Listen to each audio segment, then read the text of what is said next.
সবাইকে স্বাগত জানাচ্ছি বিডি ভিউজে। আপনাদের সাথে আছি আমি সুস্মিতা দাস। ইরানের উপর যুক্তরাষ্ট্র ও ইসরায়েলের আগ্রাসনের পর পশ্চিমা সামরিক বিশ্লেষকরা ধারণা করছিল অল্প দিনের মধ্যে এই যুদ্ধের সমাপ্তি ঘটবে। প্রেসিডেন্ট ট্রাম্প ও নেতানিয়াহু এমন ধারণা দিয়েছিলেন ইরানের রেজিম চেঞ্জ বা শাসক পরিবর্তন সময়ের ব্যাপার মাত্র। তেহরান সহ গোটা ইরান জুড়ে ব্যাপক বোমা হামলার পরেও ইরান শুধু টিকে আছে না, মধ্যপ্রাচ্যের অনেক দেশ থেকে যুক্তরাষ্ট্রের সামরিক ঘাঁটি গুড়িয়ে আনতে হয়েছে। ইরান কিভাবে এই যুদ্ধে টিকে আছে তা নিয়ে এখন সমর বিশারদদের মধ্যে চলছে নানামুখী আলোচনা। এর মধ্যে গুরুত্বপূর্ণ আলোচনা হচ্ছে চীন ও রাশিয়া নানাভাবে ইরানকে সহযোগিতা দিচ্ছে, ফলে যুক্তরাষ্ট্রের টার্গেটগুলোতে নিখুঁতভাবে হামলা করতে পারছে। এই যুদ্ধে চীন ও রাশিয়ার সহযোগিতার নানা দিক নিয়ে বিস্তারিত থাকছে নাজমুল হাসানের প্রতিবেদনে।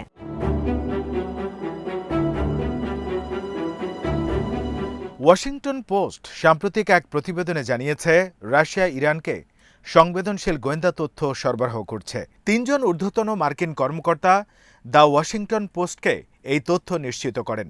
রাশিয়া যে ধরনের তথ্য ইরানকে দিয়েছে তার মধ্যে মধ্যপ্রাচ্যে অবস্থানরত মার্কিন যুদ্ধজাহাজ এবং বিমানগুলোর সুনির্দিষ্ট অবস্থানও রয়েছে। এর মধ্যে সেন্টকম স্বীকার করেছে, যুক্তরাষ্ট্রের বিমানবাহী রণতরী আব্রাহাম লিঙ্কনের কাছে ইরানের একটি যুদ্ধজাহাজ এসেছিল। অপরদিকে ইরানের দিক থেকে দাবি করা হয়, মার্কিন বিমানবাহী রণতরীতে মিসাইল ও ড্রোন হামলা চালিয়েছে এবং তাতে ব্যাপক ক্ষতি হয়েছে। এই ঘটনা থেকে স্পষ্ট, যুক্তরাষ্ট্রের যুদ্ধজাহাজ, রণতরী সহ সামরিক স্থাপনার গুরুত্বপূর্ণ তথ্য ইরানের কাছে আছে।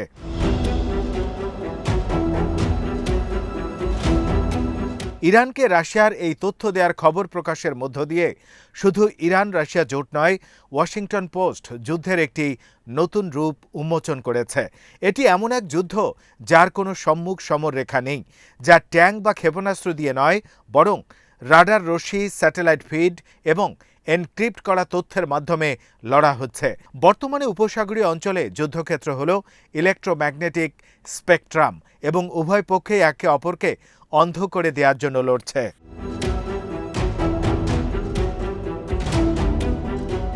রুশ প্রেসিডেন্ট ভ্লাদিমির পুতিন মার্কিন প্রেসিডেন্ট ডোনাল্ড ট্রাম্পের সাথে এক ফোনালাপে ইরানের সাথে এমন তথ্য শেয়ার করার বিষয়টি অস্বীকার করেছেন। তবে এই অস্বীকার খুব একটা যায় আসে না। ইউক্রেন যুদ্ধের শুরুতে ইরানের কাছ থেকে ড্রোন এবং গোলাবারুদ গ্রহণ করেছিল রাশিয়া। অন্যদিকে যুক্তরাষ্ট্র ইউক্রেনকে যে টার্গেটিং ইন্টেলিজেন্স সরবরাহ করছে তা ব্যবহার করে রুশ অবস্থানে হামলা চালানো হয়েছিল। এর মধ্যে প্রেসিডেন্ট পুতিনের বাসভবন ছিল। পুতিনের হিসাব খুব সহজ, গোয়েন্দা তথ্য হলো টাকার মতো, তিনি তা প্রয়োজনে খরচ করছেন।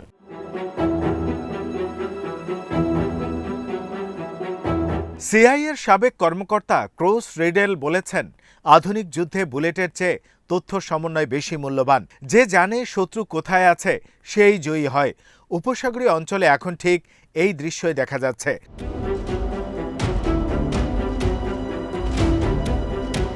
রাশিয়ার গোয়েন্দা নেটওয়ার্ক ইরানকে মার্কিন ও ইসরায়েলি সামরিক অবস্থান এমন নিখুঁতভাবে শনাক্ত করতে সাহায্য করেছে যা তেহরান একা পারত না। রাশিয়ার উন্নত নজরদারি নেটওয়ার্ক এবং খোয়াম স্যাটেলাইট ইরানকে দিনরাত অপটিক্যাল ও রাডার চিত্র সরবরাহ করছে। ইরানের জন্য এটি কেবল সামরিক সক্ষমতার নতুন বিষয় নয়, বরং এটি তাদের প্রিসিশন স্ট্রাইক ডক্ট্রিনের স্নায়ুতন্ত্র।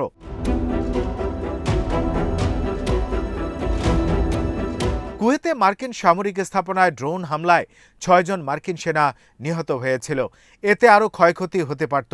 দুর্ঘটনাবশত ড্রোনটি লক্ষ্যবস্তু খুঁজে পায়নি। পেন্টাগন কর্মকর্তারা জানিয়েছেন, ইরানের সাম্প্রতিক বেশ কিছু হামলা এমন সব স্থাপনায় হয়েছে যা সরাসরি মার্কিন অপারেশনের সাথে যুক্ত। এগুলোর অবস্থান কোনো পাবলিক ম্যাপে নেই। ইরানের ড্রোন নির্ভুলভাবে এসব স্থাপনায় আঘাত এনেছে। সুস্পষ্ট তথ্য ছাড়া এভাবে আক্রমণ করা সম্ভব নয়।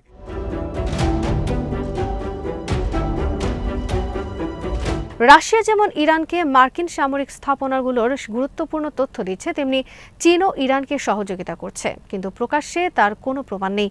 এজন্য চীন ও রাশিয়া কোনো দেশকে অভিযুক্ত করা সম্ভব নয়, বরং টার্গেট লক্ষ্য করে ইরানের নির্ভুল হামলার ক্ষেত্রে চীনের সহযোগিতা আরও বেশি প্রাতিষ্ঠানিক ও বিস্তৃত। ইরানের পররাষ্ট্রমন্ত্রী আব্বাস আরাকচি নিজেই স্বীকার করেছেন, চীন ও রাশিয়ার সাথে তাদের আগেও সহযোগিতা ছিল, এখনও আছে।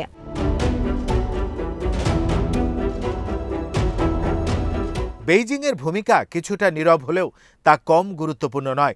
চীন বছরের পর বছর ধরে ইরানের ইলেকট্রনিক ওয়ারফেয়ার ল্যান্ডস্কেপ পুনর্গঠন করেছে। তারা ইরানে রপ্তানি করেছে উন্নত রাডার সিস্টেম। ইরানের সামরিক নেভিগেশনকে মার্কিন জিপিএস থেকে সরিয়ে চীনের এনক্রিপ্টেড বেইডু 3 সিস্টেমে নিয়ে গেছে।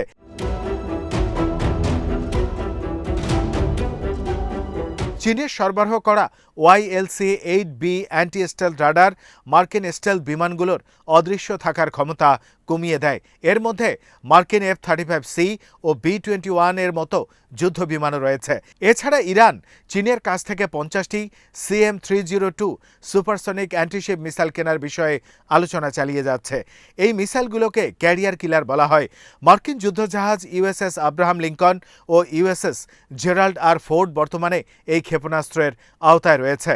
দেখা যাচ্ছে মার্কিন যুদ্ধ বিমানগুলো শনাক্ত করার অ্যান্টি স্টেলথ রাডার ইরানের কাছে আছে, কিন্তু এ নিয়ে আগে কখনো আলোচনা হয়নি।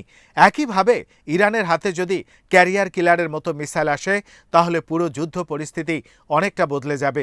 যুদ্ধে ইরানের তথ্য ও প্রযুক্তিগত সক্ষমতা নিয়ে যুক্তরাষ্ট্র ও ইসরায়েলের তেমন ধারণা ছিল বলে মনে হয় না। সম্ভবত নীরবে চীন ও রাশিয়া ইরানকে প্রযুক্তিগত সহায়তা দিয়ে গেছে, যা ইরান সাফল্যের সাথে ব্যবহার করতে পারছে।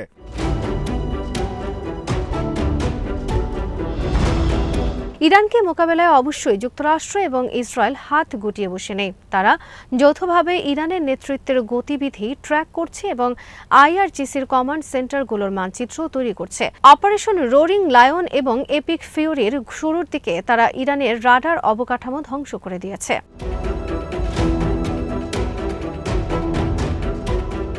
সামরিক বিশ্লেষকরা মনে করেন একটি রাডার ধ্বংস করা মানে কেবল একটি মেশিন নষ্ট করা নয়, বরং শত্রুকে অন্ধ করে দেয়া। যুদ্ধের প্রথম কয়েক ঘন্টায় তারা অনেকগুলো রাডার মুছে দিয়েছে। তবে IRGCর মুখপাত্র আলী মোহাম্মদ দাবি করেছেন ইরান এই অঞ্চলে প্রায় 10টি উন্নত মার্কিন রাডার সিস্টেম ধ্বংস করেছে। মার্কিন প্রতিরক্ষা সচিব পিট হেক্সেথের কাছে রাশিয়ার গোয়েন্দাদের সহায়তার বিষয়ে জানতে চাওয়া হলে তিনি সংক্ষিপ্তভাবে উত্তর দেন, আমরা সবকিছু ট্র্যাক করছি। তার এই কথার অর্থ দুরকম, একই সাথে আশ্বাস এবং সতর্কবার্তা।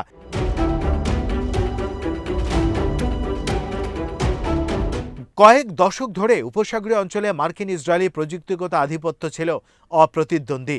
সেই আধিপত্য এখনও শেষ হয়ে যায়নি, তবে চীনের হার্ডওয়্যার এবং রাশিয়ার গোয়েন্দা তথ্যের কারণে তা এখন চ্যালেঞ্জের মুখে। ইরাক যুদ্ধে মার্কিন বাহিনী সাদ্দাম হুসেনের রাডার নেটওয়ার্কে জ্যাম করে তাদের অন্ধ করে দিয়েছিল। ইরান গত 3 দশক ধরে সেই যুদ্ধ থেকে শিক্ষা নিয়েছে। তারা বাগদাদের মতো পরিণতি থেকে শিক্ষা নিয়ে নতুন ব্যবস্থা চালু করেছে।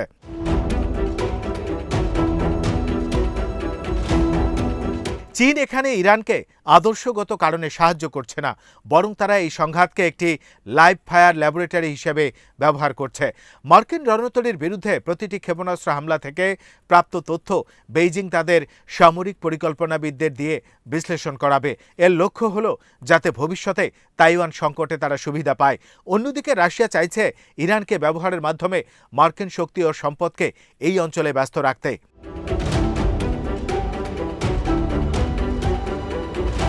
আজ এখানেই শেষ করছি। সবাই ভালো থাকুন, সুস্থ থাকুন আর দেখতে থাকুন বিডি ভিউজ। চ্যানেলটি ভালো লাগলে সাবস্ক্রাইব করুন। সংযুক্ত থাকুন আমাদের ফেসবুক পেজে।